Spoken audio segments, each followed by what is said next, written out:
Bonjour à tous, alors j'espère que vous allez bien. Alors nous sommes le 28 février, fin de journée, il doit être 17 h à peu près. Le soleil est délicatement en train de s'abaisser à l'horizon. Et je vous présente donc mon escourgeon, variété Faro, que j'ai semé au 8 octobre. Donc cette parcelle, si vous vous rappelez, c'est là où j'ai détruit totalement la luzerne mécaniquement avec le polymag. Vous essayerez d'aller retrouver la vidéo si vous voulez. Et ensuite j'ai semé avec mon semoir à semis direct. Mais du coup c'était pas un semis direct puisqu'il y avait eu une légère préparation de sol qui avait servi à détruire la luzerne. Donc vous voyez, on voit encore les résidus du blé de l'année dernière qui est en surface. Enfin, les résidus sont en surface, pardon. Ils carbonent un petit peu. Mais bon, je ne sais pas ici si vous voyez, le sol est complètement constitué de turicules. Donc les turicules de vers de terre, ce qui veut dire que je pense que d'ici un mois et demi, 2 mois, on ne verra même plus la paille. À savoir qu'ici, il y avait quand même eu un énorme tas de paille puisque c'était un blé sur blé que j'avais fait derrière ma luzerne. Alors pourquoi j'apporte mon premier apport seulement maintenant? Parce que sur mon escourgeon, sur mes escourgeons, j'ai pris l'habitude d'amener 2 voire 3 apports. Alors cette année, je pense que je vais faire 3 apports. J'attends encore le retour des résultats de mes analyses que j'ai faites à la tarière. Donc pour savoir la quantité d'azote qu'il y a dans le sol. Et en escourgeon, j'amène toujours une 50aine d'unités au premier apport.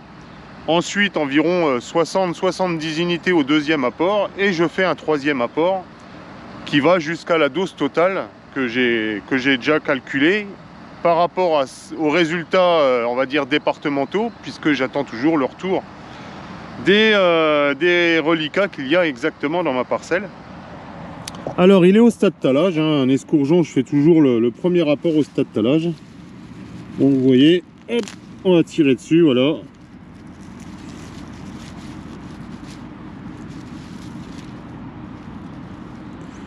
Voilà, 1, 2, je sais pas si vous voyez bien, 1, 2, 3 brins, donc un mètre brun, pardon, et 2 tales, voire un 3e tale là. Alors il faut savoir que si on amène l'azote trop tôt sur un escourgeon ou un blé, le souci c'est qu'il y a des tales comme celui-ci qui ne donneront rien du tout, mais par contre qui vont consommer de l'azote. En consommant de l'azote, ils vont pousser, mais ils ne monteront pas à épi. Mais ce qui fait que ça va augmenter la masse végétale et donc augmenter peut-être les maladies. Alors ce qu'on peut constater aussi, c'est qu'il est très propre, hein. J'ai réussi à le désherber quasi au cul du semoir, celui-là, puisque j'avais semé au 8 octobre. Je ne sais pas ici si vous voyez tous les turicules et tous les trous qu'il peut y avoir. Donc je disais, j'ai réussi à le désherber au cul du semoir, comme on dit. Donc il est pas mal propre. Enfin, il est même propre de toute manière. J'ai pas trouvé de raigrats, j'ai pas trouvé de vulpin. Pour l'instant, j'ai aucune levée de dicote. Donc c'est bon signe. Alors vous voyez le peu de gel qu'il y a eu, hein, comme on est sur des terres où il y a quand même de la craie, vous voyez. Le gel est venu fissurer le bloc de craie. Ici, il y avait un morceau qui était entier à l'entrée d'hiver. Voilà, le gel a fissuré. Pourtant, il n'y a pas gelé, beaucoup. Bon, bah écoutez, je vais reprendre mon tracteur. Je vais continuer et puis on se retrouvera dans une parcelle de blé. En fin de compte, je reviens à nouveau vers vous. Alors, je suis toujours dans la parcelle d'escourgeon pour vous montrer. Voilà, après plusieurs années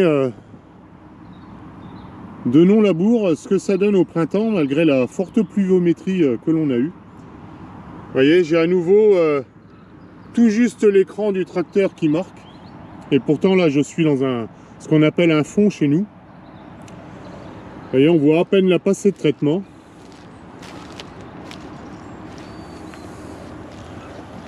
Alors je n'irai pas dans les parcelles de certains de mes collègues qui labourent encore, mais bon, techniquement, ils ont entièrement le droit de labourer, hein. Ils obtiennent les mêmes résultats que moi pour certains, voire plus pour d'autres, hein, qui labourent. Mais par contre, ben...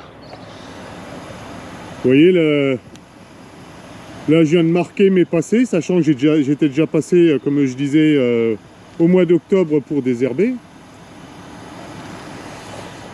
Ben là, les passés, pardon, elles sont marquées pour l'année. Il va faire de plus en plus sec, on va dire, donc je ne vais pas m'enfoncer plus. À la moisson, on ne sentira même pas les passés de traitement. On va pouvoir rouler dans tous les sens, sans exagération, mais même en travers, avec que ce soit la moissonneuse ou avec l'ébène, sans les abîmer. Ça, c'est un des gros avantages, déjà d'être en gros pneus, et en plus de ne plus labourer, qui ne déstructure plus le sol en profondeur, et qui laisse des points d'appui pour le tracteur. Bon, allez, ce coup-ci, on se retrouve dans le blé. Bon, nous voilà arrivés dans ma parcelle de blé, donc variété Perceptium. Alors, cette variété, enfin pas cette variété, cette parcelle, je l'ai semée le 17 ou 18 octobre de tête, je crois que c'est 17 octobre, en direct pur, dans la luzerne. Vous voyez la luzerne, on en voit encore quelques pieds qui sont ici, mais très très peu. Je pense que je vais même pas chercher à les détruire, sauf s'il y a une levée trop forte. Vous voyez, on en voit encore un petit peu ici. Le reste, vous voyez, c'est très propre, pareil. J'ai réussi à maîtriser et les raies et les vulpins. Pour l'instant, j'ai pas vu de tâche, sauf une petite bande que je viendrai peut-être refaire avec de l'axial pratique, bon, sur 20 cm de large et puis sur moitié d'une longueur, hein, sur 250 mètres. Simplement que je pense que j'ai dû faire un écart quand j'ai tracé en traitant, quoi, tout simplement. Alors l'avantage du semis que j'ai fait en direct là sur la luzerne, c'est que ça m'a coûté 6 litres de GNR. Donc 6 litres de GNR, c'est pas beaucoup. Les passages que je vais faire, que ce soit avec mon épandeur à engrais ou avec le pulvérisateur, ça va consommer très peu sur l'année, parce qu'un passage tous les 36 mètres. Donc même si je rajoute 5 litres et on n'en sera pas là à l'hectare, on va être à 11 litres. Et il n'y aura rien d'autre, sauf la moisson qui va être 18-20 litres. Donc vous voyez, je vais être à 30 litres hectare maximum sur cette parcelle-là. Donc ce sont des parcelles, quand on a des luzernes de Désy sur laquelle on vient semer en direct du blé. Alors il faut le matériel de semis en direct. Après, il faut voir avec un agriculteur s'ils veulent vous le louer ou vous le prêter, ou dans le cadre d'une Puma par exemple. Mais c'est quelque chose qui marche très bien. Vous m'avez déjà vu le pratiquer assez fréquemment. En plus, quand on se débrouille bien, on arrive à garder la luzerne pour l'été qui suit et arriver à faire une petite fauche. Alors ça va pas loin, mais ça fait un couvert, ça couvre le sol. C'est toujours ça de bien pour les étés. Bon, voilà la parcelle. Donc là, elle est au stade talage, hein, je viens de regarder. Alors je vous montre pas parce qu'on ne le voit pas à la caméra, mais l'épi n'est pas encore décollé. Donc sur les blés, pas contrairement, sur les escourgeons, je disais, je fais un premier apport au talage, puis ensuite à épi 1 cm, et parfois un troisième apport, ça dépend de la dose d'azote calculée, totale. Sur les blés, souvent on fait un premier apport au talage, puis à épi 1 cm, puis un troisième apport pour les protéines, entre 2 nœuds et puis dernière feuille étalée, on va dire. Moi, je pratique depuis longtemps et puis ça a l'air de fonctionner. Je vous l'ai déjà dit dans l'autre vidéo.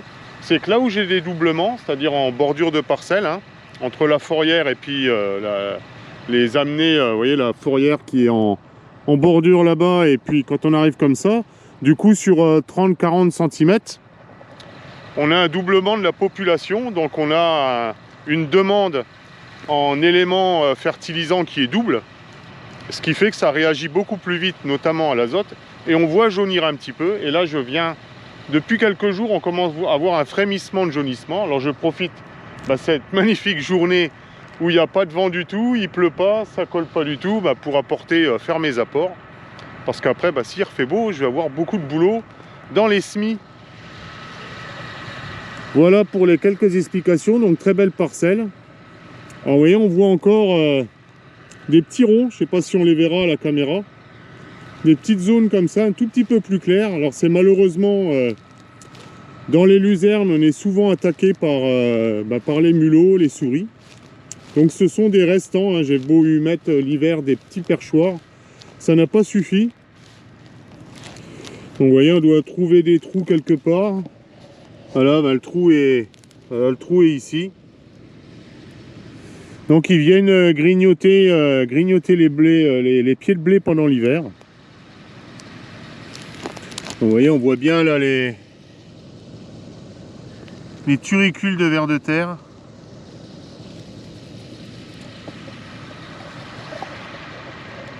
Alors contrairement à la parcelle du dessous, ici on est vraiment en terre argilo-calcaire, hein, voire même terre de craie. Il y a 25 cm de terre et ensuite on est sur la craie, réellement sur la craie. D'ailleurs sur la butte en face, là-bas où vous voyez la fumée, juste sous le soleil, c'est la cheminée des ciments Calcia, là où est fabriqué le ciment pour fabriquer le béton. Et donc le ciment c'est fait avec la base, déjà c'est de la craie. Bon écoutez, pour aujourd'hui c'est un petit passage rapide. Je vous souhaite une bonne soirée.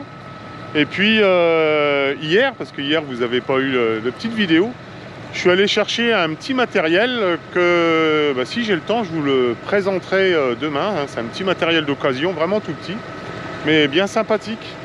Bon allez, bonne vidéo, j'espère que la vidéo vous a plu, et je vous dis à la prochaine vidéo, salut!